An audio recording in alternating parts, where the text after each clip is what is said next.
Hello and welcome everyone. This is We Are Nim, and today we're going to continue our series on creating your first level for Unreal Tournament 2004. In our previous video, we set up our basic room with our spawn points, and we were able to get a bot in here running around between their spawn points, and the gameplay wasn't quite compelling. So in today's episode, we're going to set the room up for gameplay with bots. And we're going to make the map just a little bit more compelling and fun to run around in. So let's get started.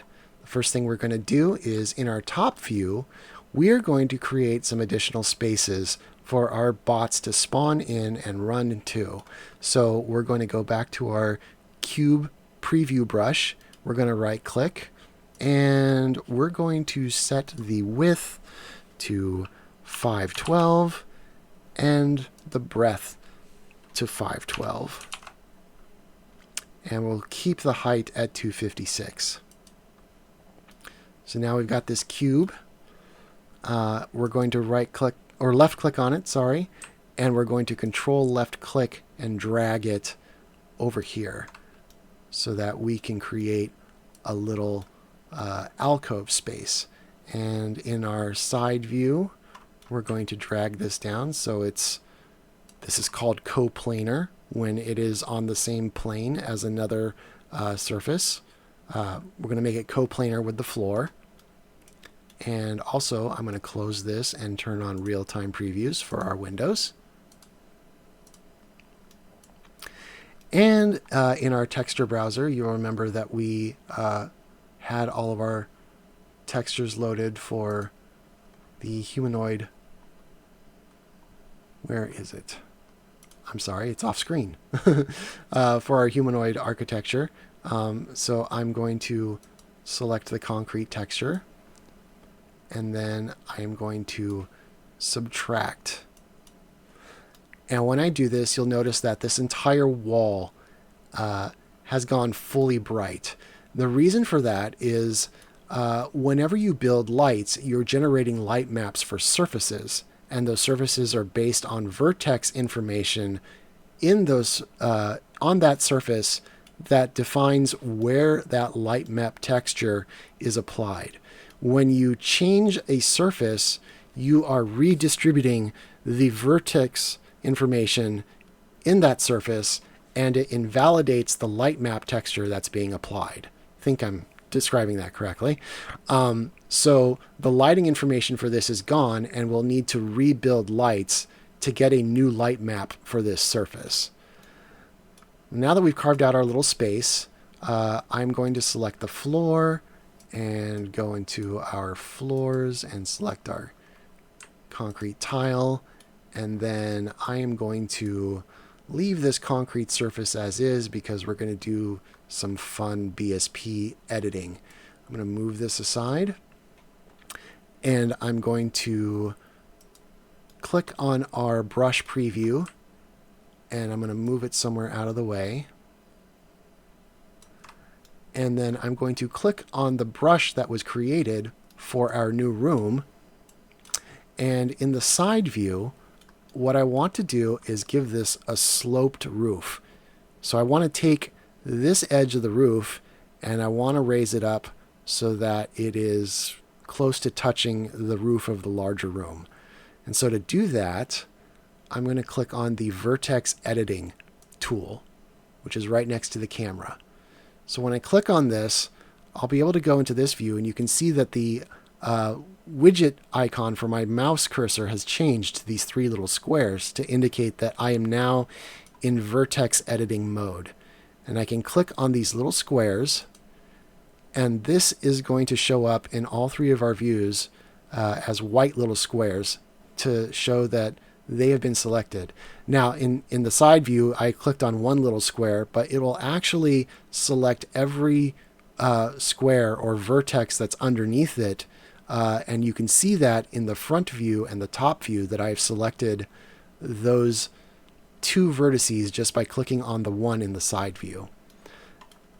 Now to move these vertices, it's like moving in any other object. You're going to hold down Control and left click, and you can drag these vertices around and until they're into the shape that you want.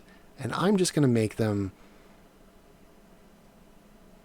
move into this slanted roof configuration, because I think that'll be nifty. And I'm not going to see that until I rebuild the level, and I might as well rebuild lighting while I'm at it. So let's come up here and just build all. And now you can see I have a new room that has been textured. And in this room, I want to put something that will entice the bots that I spawn in to go after. So to do that, I'm first going to switch back to camera view. And I'm going to right-click on the floor. And I'm going to put a path node here. And this path node is going to be one of the ways that an AI will be able to navigate the space. And then if I hit play, or rather if I save the level and I build paths, you're going to see an error here that says there's no paths from path node 0. So I'm going to close this. Now, what does that mean? Well, path node 0 is by itself. It doesn't have any other paths or other objects to go to. So if I place another path node here, add path node here, and then I compile paths, I'm not going to get an error anymore. But if we right-click and we go to view and we show our paths, and this will allow us to see the connections between all of our path nodes, you can see that these are all of the places that our bots can navigate to. And you'll notice that they're also different colors. What do these colors mean? Well, green means that it is a path that is somewhat efficient, but it is a workable path that the AI has the option to take.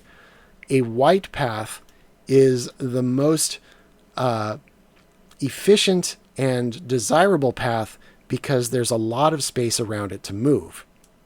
And there are also other colors that we can get for paths. If we take this path node and in our view in the top, we move it all the way over so that it's super close to the wall, and then we rebuild our paths.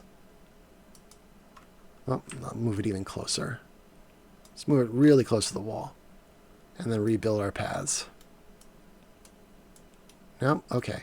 Let's try this. Let's move our path node back. And let's move this guy closer to the entrance so that these paths are really close to this corner. Now if we recompile, you can see these paths turn blue. And they're blue because they indicate a narrow path. It says that I was able to see a connection from this path point to this path point, but there was geometry that was really close, and therefore this is a narrow path. Even though this space out here is completely wide open, the connection point is so close to a wall that it thinks it's a narrow path. So this is just something to keep in mind when you're setting the paths up in your level. Now, this by itself is not going to be enough for the bots to want to navigate. Like if we rebuild paths again, you can see, yeah, they kind of want to, move around the level and stuff. They have some places where they can go. They got a few options, but there's nothing really to entice them. Because bots, what they really want to do is they want to go after items. They want to pick up health. They want to pick up armor. They want to pick up other weapons. And so we need to place those in our level, and those are also going to act as path nodes. And just for simplicity, we're going to use the actor browser to browse for those objects. So let's bring your content browser window over and select actor classes.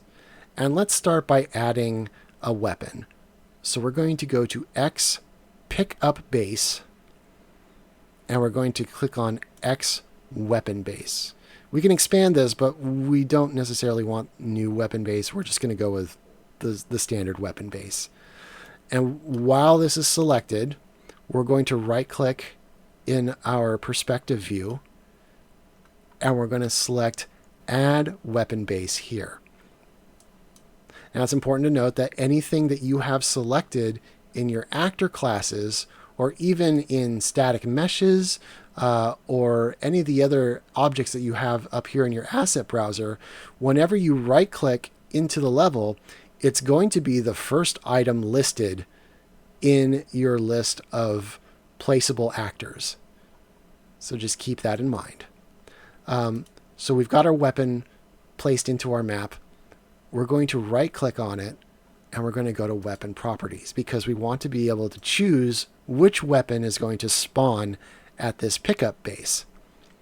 So we're going to click on this little drop down, and let's go ahead and choose flak cannon, because it's a room with some walls, and flak cannons like to ricochet off of walls, and it's cool. So we're just going to leave that as a flak cannon, and we're going to put this, oh, you know what, let's put it over here, closer to these spawns. So we have a flak cannon over here, kind of in the middle next to these two spawns. And we're going to put another weapon in here. Let's right click and duplicate this, and we'll put it at the opposite end so it's fair for the bots that spawn at the other end of the room. And we're going to give this a different weapon. We're going to right click, weapon-based properties, and instead of flak cannon, we'll go ahead and choose the rocket launcher. So we've got two weapons in the room. Now, if we compile paths now, we're going to see that the network of paths has changed. So now they're going to point to these weapons, and you're going to see where these paths are pointing to and from. You can see the little arrow points back and forth between each nav point, so you know that bots are traveling in both directions to these spaces. We're also going to add some health to our level, because bots like to be, at full health. That's one of the things that they want to do. So we're going to go ahead and click on Health Charger from our pickup base. And we're going to go ahead and place that here in the middle of the room. I'm going to right click, add Health Charger here. I'm just going to align this on the grid. And you'll notice that it's kind of floating off of the ground. So we're going to need to drop that down a little bit. Let's go over here to our front view and control left click drag this down so that it's just touching the floor. There we go. So that is now an option for us. And I want to put something special in this room. So instead of just having this nav point here, we're going to take that nav point and we're going to move it out of the room. And we're going to put it like right here between the spawn point, the health, and the weapon. And this is going to create another path node network. And I'm going to do the same thing for this path node. I'm going to move it over here. And now I'm going to select both of these, and I'm going to duplicate them. And I'm going to drag them over to the other side. So this is going to give us some equal path networking. I'm also going to place a path node in the center.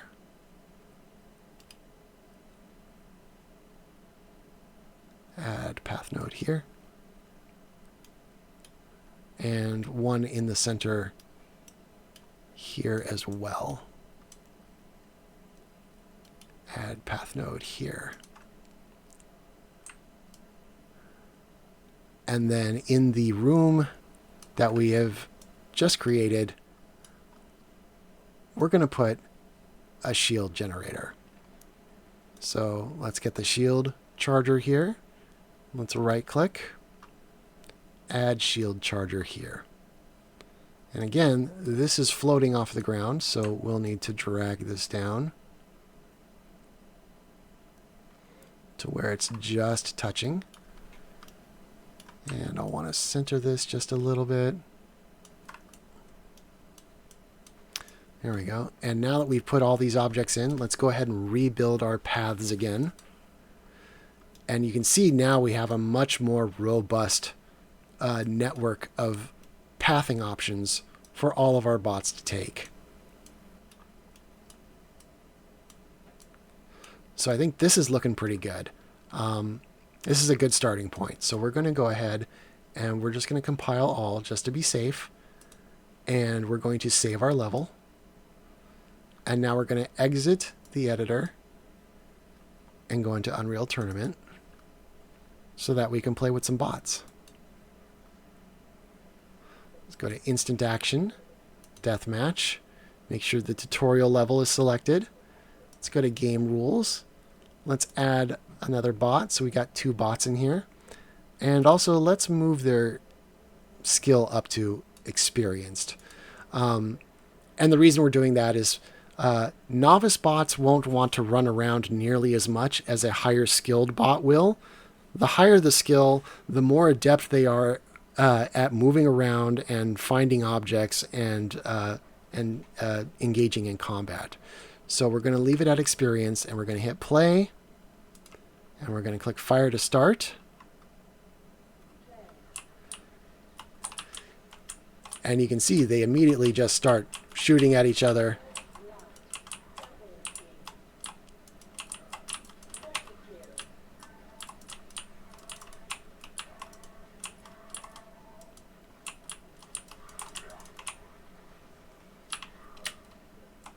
Okay, so now we're just going to observe. They're going to be shooting at me, but I'm going to try and get them to shoot at each other.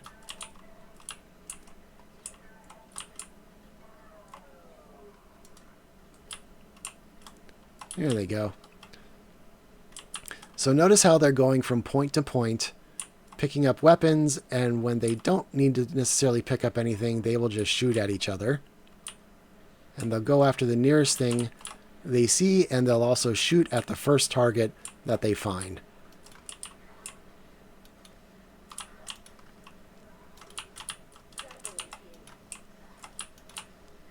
And they'll also attack the first target that attacks them. Now there's some things we can do to kind of improve this behavior and make them seek things out a little bit more. And to do that, we're going to need to expand the space a bit. And we're also going to need to place the spawns in areas where they don't necessarily have line of sight to an object that they want from the get-go. So to do that, let's open up our tutorial level. DM tutorial.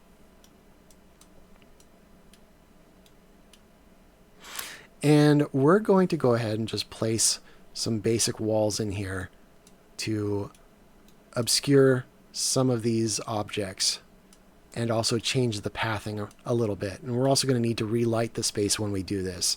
So let's start by adding some BSP to our space. Let's select our preview brush. And I think what we're going to do is we're going to start by adding a wall over here. And we're going to use our Vertex editing tool on the preview brush, and we're going to manipulate its shape so that we can make a wall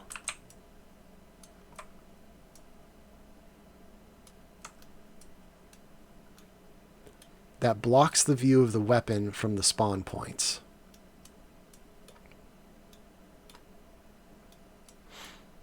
Now it's important to note that when we do this, it's going to break the lighting on the floor, but we're also not going to get any light back here because the only light that we have in the room right now is facing this wall, but it's not facing this wall. So this wall is going to be purely black, and the floor behind it is also going to be purely black, And to illustrate that, I'm going to, first of all, add that wall by clicking the Add button.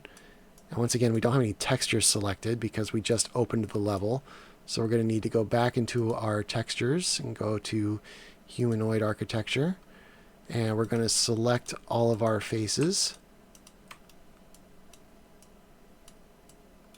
Zoom around here and select all these faces and click the concrete texture. And now it's got a texture applied. So we've invalidated the floor light map, so we need to rebuild lights. And now you can see the problem is we don't have any lights back here on these surfaces to illuminate them and make them bright. Now, there are a couple ways to fix this. Obviously, we can copy the light source and put one back here. And you're still going to have black faces on these sides of the walls because there's no light information hitting them. So the quicker solution at this point is to add a zone info to your level and allow it to dictate the lighting in this zone. So to do that, we're going to go into our actor classes and we're going to click on Info and we're going to click on Zone Info. And we're going to right click here on the floor, add Zone Info here. So what does Zone Info do? Zone Info is useful for a couple of different reasons. First, that it will specify the properties of this map similar to when you select level properties. It allows you to do things like set up fog and other effects in the level, but also lighting. So in our zone info, if we click on display and we click on ambient glow, we can set this to a value like 20. We set it to 20. And then we can recompile lights. Oh, is it not that? Maybe it's zone info. Zone light, that's where it is. Okay, sorry. Let's set this back to 0 because I don't want to break anything. Yeah, so this is where you can set your ambient brightness. So if we click on 10, now we can start to see some detail around these walls. And we can see the texture on them and some geometric definition, which is great. We don't want to put this value too high because if you start to put this value higher, like say at 100, it sort of removes the contrast and the effect that the shadows have in the room. Maybe a middle ground like 20 is probably good. That'll give us some darkness, but also allow us to see. So we can set that value there. We can also set the hue and the saturation just like we can with a normal light. Here's where we can also set the fog color. We can set fog up in the room if we want to.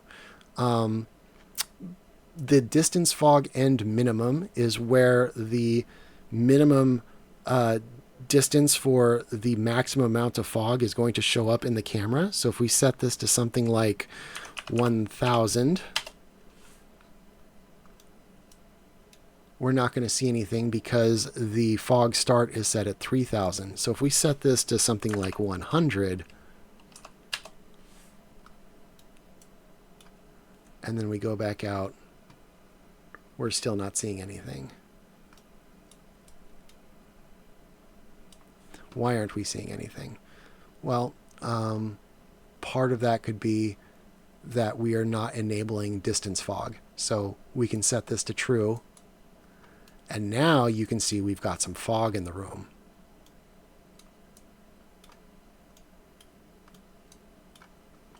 And we can set the color of this fog by clicking the 3 dots. And we could set it to something like this cool maroon color.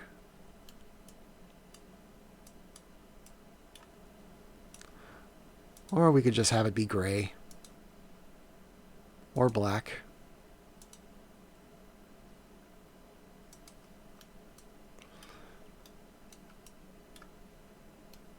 And so now we have a wall here. Let's go ahead and duplicate this wall on the other side. I'm going to drag our preview brush over here, and then we're going to click Add. It's going to invalidate the light maps in the room, so we're going to need to recompile lights. And let's go ahead and add a third wall here. So we're going to take our preview brush, let's drag it over, and we'll use the Vertex editing tool to stretch this wall out.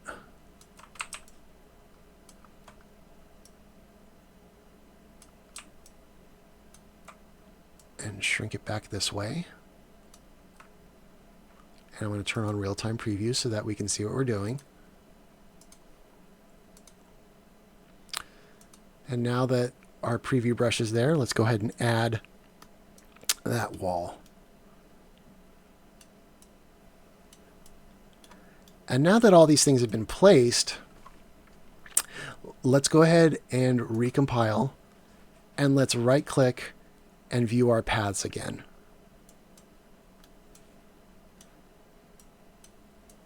So you can see that we have got our paths connected. It looks like the bots will be able to navigate to everything just fine. They should be able to spawn and run out here and pick up a weapon and start fighting. And they'll also want to chase things. And you can see that it looks like they have a narrow path that goes from the weapon direct to the shield. And they've got adequate pathing from their spawn points to the weapons and to the health pickup. So I think we're good to go. We can hit save, and we can exit out of our editor and go into the game. We'll go to Instant Action, Deathmatch, have our tutorial level selected, go to Game Rules, and let's set the bot skill to Skilled. And this time we're just going to spectate.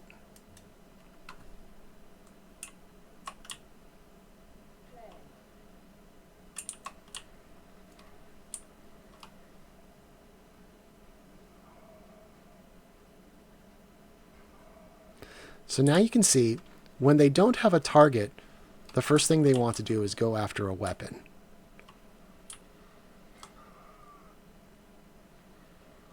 And then after they have that weapon, if they don't have any other targets, they're going to go after a power-up.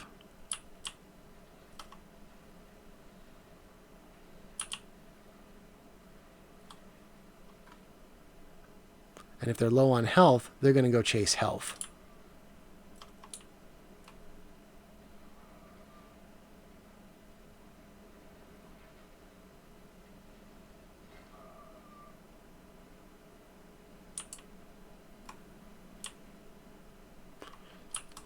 But yeah, that pretty much concludes this tutorial. We now have a functioning battleground for bots to play in, to navigate, to find weapons and items, and to give you a more interesting and enjoyable fight with some tactical options and some cover. And that's going to conclude this lesson.